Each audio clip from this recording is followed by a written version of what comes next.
Get the fuck off me, Maya.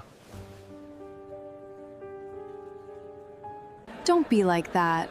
You know you miss me. You haven't been with anyone since I left. Your drink, sir. Put the damn drinks down and leave, trash. The rain slammed against the thick glass of the VIP lounge. Chicago was freezing tonight, the kind of wet cold that seeped right into your bones. Scarlett balanced a heavy silver tray on her hand, keeping her eyes fixed on the floor. She wore a cheap, tight black dress that rode up too high. It was part of the uniform, part of the pitiful, poor hostess disguise she had spent 3 months perfecting. She walked toward booth 7, her heart beat hard against her ribs. He was there, Oliver. Oliver sat in the center of the curved leather booth. He wore a dark grey suit that fit his broad shoulders perfectly. His black hair was slightly messy, falling into his dark, cold eyes. He looked completely bored. A blonde woman with sharp red nails was practically sitting on his lap. Maya. Scarlett knew everything about Maya. She was Oliver's ex-girlfriend, a vindictive snake who wouldn't leave him alone. "Get the fuck off me, Maya," Oliver said. His voice was deep, smooth, and laced with pure ice. "Don't be like that," Maya whined, dragging a sharp nail down his chest. "You know you miss me. You haven't been with anyone since I left." Scarlett stepped up to the table. "Your drink, sir," she said softly, making her voice shake just a little. She kept her head down, acting scared. Oliver looked up, his dark eyes locked onto Scarlett. The noise of the loud club faded. He stared at her brown skin, at the fake cheap makeup she wore, at the way she trembled. He didn't see a billionaire heiress with a master plan. He saw a vulnerable girl working for tips. Maya glared at Scarlett. "Put the damn drinks down and leave, trash." Scarlett flinched. It was a perfect, calculated flinch. Oliver's jaw clenched tightly. He pushed Maya's hand away with brutal force. "Don't talk to her like that." "Why do you care about a cheap waitress?" Maya snapped. Oliver didn't answer Maya. He reached out and wrapped his large, warm hand around Scarlett's wrist. His grip was tight but strangely gentle. He pulled her forward, pulling her right between his knees. Scarlett gasped, dropping the silver tray. It hit the floor with a loud crash. Glass shattered everywhere. "Because," Oliver said, looking directly into Scarlett's eyes, "she's with me. Tell me, what's your name?" "Scarlett," she whispered, her chest rising and falling fast. Oliver pulled a thick stack of cash from his inside pocket and dropped it on the table. "How much to pretend you're mine for the next 6 months?" Before we dive deeper into Scarlett and Oliver's twisted game, make sure to leave a like on this video. It really helps the algorithm push more dark, gritty romance stories just like this to your feed. I have to know, do you think Scarlett should keep playing the helpless victim to win him over, or should she drop the act and show him her true power? Have you ever had to pretend to be someone you aren't just to get close to a guy you liked? And what do you think Maya will do when she realizes this cheap waitress is actually a billionaire? Let me know in the comments below, and please subscribe to the channel if you are loving the story so far. "You cannot be serious," Maya shrieked. She stood up, her face red with anger. "You are paying a bar girl to make me jealous. That is pathetic, Oliver." Oliver did not even look at his ex. His dark eyes stayed glued to Scarlett's face. He let his thumb slowly rub against the inside of her wrist. The touch sent a real shiver down Scarlett's spine. She didn't have to fake that part. She had wanted this man for 3 years. She had bought out rivals, crushed supply chains, and plotted in the shadows just to get him in this exact position. "I asked you a question, Scarlett," Oliver said. His voice was low, meant only for her. "How much?" Scarlett looked down at the broken glass on the floor. She made her bottom lip tremble. I don't know what you mean, sir. I need this job. My boss is going to kill me for breaking these glasses." "I will buy the whole damn bar if I have to," Oliver said. He stood up, towering over her. He kept his grip on her wrist and pulled her away from the booth. "Oliver," Maya screamed, grabbing his arm. Oliver stopped. He turned his head slowly. The look he gave Maya was pure murder. "If you touch me again, Maya, I will ruin your father's company by tomorrow morning. Do not push me. We are done." Maya stepped back, looking genuinely scared. She crossed her arms and glared at Scarlett with pure hatred. Oliver turned back to Scarlett. "Walk with me." He didn't wait for her to agree. He pulled her through the crowded, loud club. The bass from the speakers bumped against the floor, but all Scarlett could feel was the heat of his hand on her skin. She kept her head down, playing the part of a terrified girl. Inside, her mind was moving 1,000,000 miles an hour. It was working. Her plan was actually working. He pushed open the heavy back doors of the lounge. The cold Chicago air hit them like a wall. Rain poured down from the black sky, splashing into deep puddles in the dirty alleyway. A massive black car sat idling near the dumpster. A driver in a suit stood holding an umbrella. Oliver let go of her wrist and took off his expensive suit jacket. He threw it over Scarlett's bare shoulders. The jacket was huge on her. It smelled like expensive cologne and rain. "Get in," Oliver said, nodding toward the car. Scarlett wrapped her arms around herself, shivering. "I can't, I don't know you. You are just a customer." Oliver sighed. He wiped the cold rain out of his eyes. "I am not going to hurt you. I need a favor. You need money. I saw you looking at the tips on table 4 earlier like you were starving. Get in the car, Scarlett. We are going to talk." Scarlett hesitated for exactly 3 seconds. Then she nodded slowly and slid into the back of the car. The leather seats were soft and warm. Oliver climbed in right after her. The driver shut the door, sealing them inside the quiet, dark space. The sound of the rain was muffled now. "Drive," Oliver told the man up front. The car pulled out of the alley and onto the wet city streets. The streetlights flashed through the tinted windows, lighting up Oliver's sharp face in brief, yellow flashes. He unbuttoned the top 2 buttons of his shirt. He looked exhausted. He looked like a man who carried the weight of the world on his back. Scarlett wanted to reach out and smooth the worry lines on his forehead, but she forced her hands to stay in her lap. She had to be the poor, helpless girl. "Maya will not stop bothering me," Oliver said finally. He stared out the window at the passing cars. "My investors think I am unstable because of her. She spreads rumors. She shows up at my meetings. I need a distraction. I need a wall between her and me." "And you want me to be the wall?" Scarlett asked quietly. Oliver turned his head to look at her. "You are perfect for it. You look sweet. You look completely harmless." Scarlett almost laughed out loud. Harmless. She had destroyed 3 hedge funds last week just because they annoyed her, but she kept her face completely innocent. "I am just a hostess. I have nothing." "That is exactly why it works," Oliver said. He leaned closer to her. The space in the back seat felt very small suddenly. "Maya comes from money. She hates anyone who doesn't. If I pick you, it will drive her crazy. She will think I lost my damn mind. But more importantly, she will realize I am completely done with her world." Scarlett looked down at her hands. "What do I have to do?" "You live with me," Oliver said bluntly. "You go to dinners with me. You smile when I touch you. You act like you are madly in love with me. In return, I will pay off whatever debts you have. I will buy you clothes. I will make sure you never have to work in a dirty club again." Scarlett bit the inside of her cheek. "I have a lot of debt. Bad people are looking for me." It was a lie, but she needed him to feel protective. She needed him to think he was saving her. Oliver's eyes narrowed. "How much?" 50,000, she whispered, acting ashamed. 50,000 was what she spent on a purse, but to a poor girl it was a fortune. Oliver didn't even blink. "I will pay it tomorrow. Who do I send the money to?" I can handle it if you give me the cash," she lied. "Fine," Oliver leaned back against the leather seat. "But there are rules, Scarlett. You do not ask about my business, you do not talk to the press, and you absolutely do not fall in love with me for real. This is a contract, nothing more, do you understand?" "Yes," Scarlett said. She pulled his warm jacket tighter around her shoulders. "Just a contract." "Good." Oliver stared at her for a long time. The silence between them grew heavy and thick. The car tires splashed through the rain. Neither of them looked away. Finally, Oliver reached out and brushed a wet piece of hair off Scarlett's cheek. His fingers were rough, but his touch was soft. "Why were you crying earlier?" he asked. Scarlett frowned. "I wasn't crying." "Your eyes were red before I even touched you," Oliver said softly. "Who hurt you, Scarlett? Was it a customer?" Scarlett felt a strange lump in her throat. She had put eye drops in to make her eyes red. It was all part of the act to look pitiful, but hearing the real concern in his voice made her chest ache. He was so cold to the rest of the world, but he was looking at her like she was something fragile.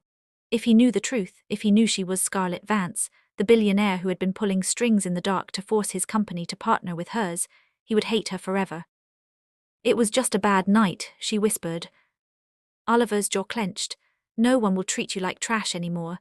You belong to me now. If anyone looks at you wrong, you tell me. I will handle it." "You don't have to protect me," she said. "Yes, I do," he replied. "It is part of the deal." The car pulled up to a massive, modern apartment building downtown. The driver turned off the engine. Oliver opened the door and the cold wind rushed in again. "We start tomorrow," Oliver said. He stepped out into the rain and looked back at her. "Go home, pack your shit. I will send a car for you at noon." Scarlett nodded slowly. She watched him walk into the bright lobby of his building. The glass doors shut behind him. The driver turned around to look at her. "Where to, miss?" the driver asked. Scarlett gave him the address to a rundown apartment complex on the south side. She paid rent there just to keep up her disguise. As the car drove away, she pulled out a cheap burner phone from her purse. She typed a quick message to her real assistant. "The bait worked. Transfer 50,000 to my fake account to make it look like he paid off a loan shark. And tell the board I won't be in the office for the next 6 months." She pressed send and stared out the window into the dark rain. She had him. Oliver was finally hers. But as she touched her cheek where his rough fingers had brushed her skin, she realized the game was going to be a lot harder than she thought. He actually cared. And when he found out she didn't need saving at all, it was going to break his heart. The rain finally stopped sometime around 3 in the morning. Scarlett sat on the lumpy, stained mattress of her fake South Side apartment. The place smelled like old cigarettes and damp carpet. She hated it here. She hated the dripping faucet in the bathroom and the thin walls that let her hear the neighbors fighting. But she had to make it look real. Her cheap burner phone buzzed on the nightstand. She picked it up, a text from her assistant. The 50,000 was transferred. The loan shark trail was set up perfectly. Anyone who looked into Scarlett's background would see exactly what she wanted them to see, a broke girl drowning in debt, desperate for a way out. Scarlett threw the phone on the bed and rubbed her eyes. She only had a few hours until Oliver's car came to pick her up. She stood up and walked to the tiny closet.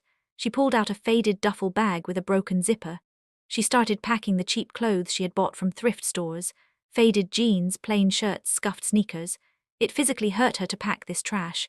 Her real closet back at her estate was filled with custom silk and tailored suits, but Oliver could not see any of that.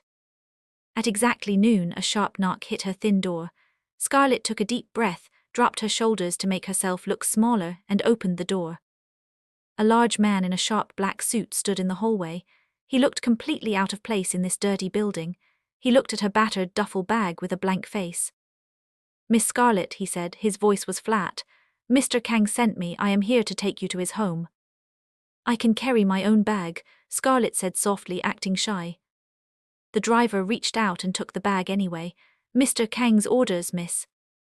Scarlett followed him out to the street. The same black car from last night was parked by the curb. People in the neighborhood were staring.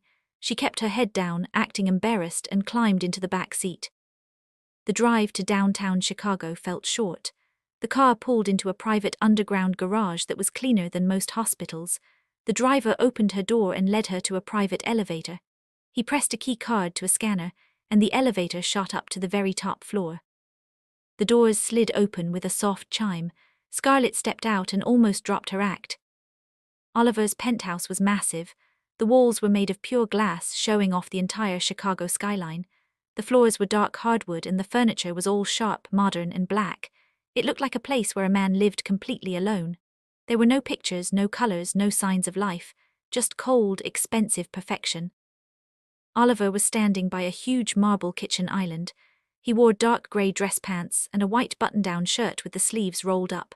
He held a cup of black coffee in one hand and was swiping on a tablet with the other. He didn't look up when the elevator doors opened. "Put her bag in the master bedroom, Thomas," Oliver said, his deep voice carrying across the quiet room. Scarlett froze. Master bedroom. She forced herself to sound panicked. "Wait, why is my bag going in your room?" Oliver finally looked up from his tablet. He set his coffee cup down on the marble counter. He looked her up and down, taking in her cheap clothes and nervous posture. "Because you are my girlfriend now," Oliver said. He walked around the kitchen island, taking slow, measured steps toward her. "And my girlfriend sleeps in my bed."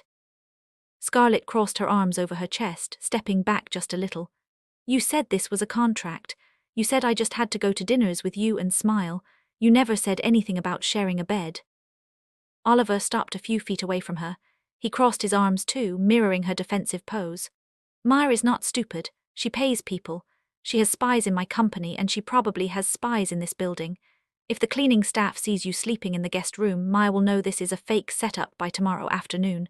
We sleep in the same room, we share the same bed. I don't know you, Scarlett whispered, keeping her eyes wide. I don't sleep with strangers.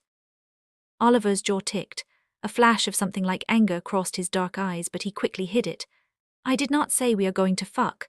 I said we are going to sleep. You stay on the right side of the bed. I stay on the left. I do not touch women who do not want me. Scarlett looked down at the floor, biting her lip. She had to admit he was thinking exactly like a billionaire under attack. He was covering his tracks. She would have done the same thing, but she had to make him work for it. Fine, she said softly, right side of the bed. Oliver stared at her for a long moment. He let out a harsh breath and ran a hand through his black hair. Are you hungry? No, she lied. Her stomach was actually completely empty. You are a terrible liar, Oliver said. He turned his back to her and walked to a massive steel refrigerator. He opened it and pulled out a carton of eggs and some bacon. Sit down at the counter. Scarlett blinked in real surprise. You cook. I know how to feed myself, he said, not looking at her. He set a frying pan on the stove and turned on the burner. Sit. Scarlett walked over to the tall black stools at the kitchen island and sat down. She watched him move around the kitchen. He was fast and efficient. His broad shoulders flexed under his white shirt as he cracked eggs into a bowl. It was strange seeing a man so powerful doing something so normal. Your debt is paid, Oliver said suddenly. He whisked the eggs with a fork. $50,000 was wired to the account you gave me this morning. You don't owe those people a damn thing anymore. Scarlett forced a look of pure relief onto her face. She let out a shaky breath and covered her face with her hands. Thank you, she whispered, making her voice crack. You don't know what this means to me. They were going to hurt me. Oliver stopped whisking. He put the bowl down and looked at her. His cold eyes softened just a tiny bit. No one is going to hurt you. You are under my name now. If any of those debt collectors come near you, I will ruin them. Scarlett looked up at him, letting a small, grateful smile touch her lips. Thank you, Oliver. Hearing his name in her soft voice did something to him. He swallowed hard and turned back to the stove. He poured the eggs into the hot pan. The sound of sizzling filled the quiet penthouse. We have a charity dinner tonight, Oliver said, keeping his voice strictly professional again. Maya will be there with her father. You are coming with me. Tonight, Scarlett asked. I don't have anything to wear to a charity dinner. My clothes are, she trailed off, gesturing to her faded jeans. I know, Oliver said. He scooped the eggs onto a plate and slid it across the marble counter to her. Eat. A team of stylists is coming in an hour. They are going to fix everything. Hair, makeup, clothes. You are going to look like you belong on my arm. Scarlett picked up a fork and poked at the eggs. I don't want to look like some fake doll. You will look like my girlfriend, Oliver stated. He leaned his hands on the counter, getting close to her face. You need to understand the game we are playing, Scarlett. Maya thinks she owns me. She thinks no woman is good enough to take her place. Tonight we are going to show her that she is completely wrong. You are going to walk into that ballroom and you are going to own the damn room. Scarlett met his eyes. She didn't have to fake the confidence that sparked in her chest. Owning rooms was what she did best. What if I mess up? She asked softly, pulling the innocent act back over herself. You won't, Oliver said. Just stay close to me, do not talk to the press, and if Maya comes near you, you let me handle her. Okay, Scarlett whispered. She took a bite of the eggs, they were actually perfect. What are we telling people? How did we meet? Oliver stood up straight. We met at the club, you served my table, I saw you and I had to have you, simple. Scarlett almost choked on her food. People are going to think I am a gold digger. Let them think whatever the hell they want, Oliver said coldly. I don't care about their opinions, I only care about getting Maya off my back. He turned and walked toward the hallway. Eat your food, the stylists will be here soon, don't be late. Scarlett watched him walk away until he disappeared around the corner. She slowly set her fork down. The way he talked about the club, about having to have her, it made her skin hot. He was ruthless and he used people exactly like she did. They were so much alike it was scary. An hour later, the elevator doors opened again. A team of 5 women walked into the penthouse. They carried huge garment bags, makeup kits, and boxes of shoes. Scarlett stood up from the couch, acting nervous and overwhelmed. The lead stylist, a tall woman with sharp glasses, looked Scarlett up and down. She frowned at the cheap jeans and faded shirt. Mr. Kang said it was a total makeover, but damn, we have a lot of work to do.